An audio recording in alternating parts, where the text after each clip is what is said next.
बच्चों, हिंदी आचार्य की पंक्चुएशन की सीरीज में इस वीडियो में हम हाइफन और डैश दोनों के बारे में समझेंगे। कब हाइफन का इस्तेमाल होता है, कब डैश का इस्तेमाल होता है। तो चलो हाइफन से स्टार्ट करते हैं। The hyphen is a punctuation mark used to join words and to separate syllables of a single word. The use of hyphens is called hyphenation.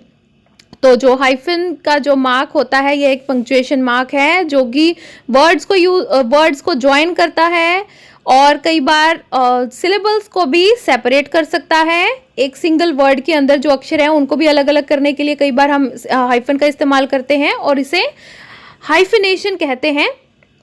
A hyphen is used to combine the parts of a compound word। एक compound word है जो कि कई सारे शब्दों के साथ में मिलकर एक शब्द बना है।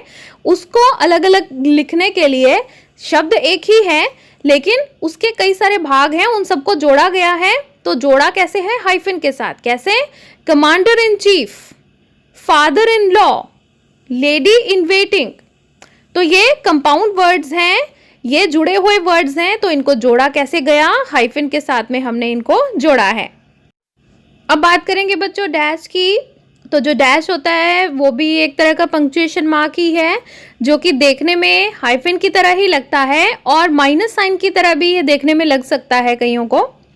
और लेकिन इसके जो यूजेस हैं वो अलग हैं और इसकी लेंथ भी अलग है। चलो इसके यूजेस करते हैं। पहला इसका यूज है A dash is used to indicate a break or sudden turn of thought। अचानक से कोई वाक्य के बीच की ब्रेक हो या अचानक से कोई थॉट आया हो वक्ता के पास या जो भी सब्जेक्ट है उस वाक्य का। जैसे she prayed to God who is all merciful। अब देखो बच्चों इसमें दो चीजें हैं, अच्छे से समझो। इस वाक्य को बहुत अच्छे से समझते हैं। पहले ये वाक्य कैपिटल लेटर से स्टार्ट हुआ। शी में एस को हमने कैपिटल लिखा क्योंकि ये वाक्य स्टार्ट हुआ।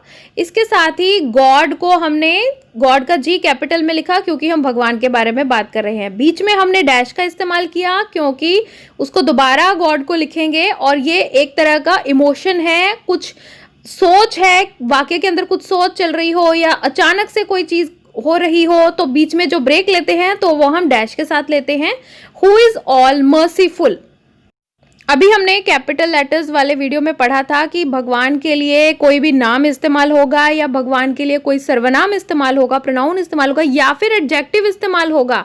एडजेक्टिव यानी कि विशेषण इस्तेमाल हो रहा है। जैसे कि इस वाक्य में मर्सीफुल यानी कि दयालु, परमात्मा को दयालु कहा गया ना, तो परमात्मा के लिए यह एक एडजेक्टिव यूज हुआ। तो एडजेक्टिव भी परमात्मा के लिए इस्तेमाल होगा तो हम उसको भी कैपिटल लेटर में ही लिखेंगे मर्सीफुल को, इसलिए हमने एम को लिखा है कैपिटल लेटर में।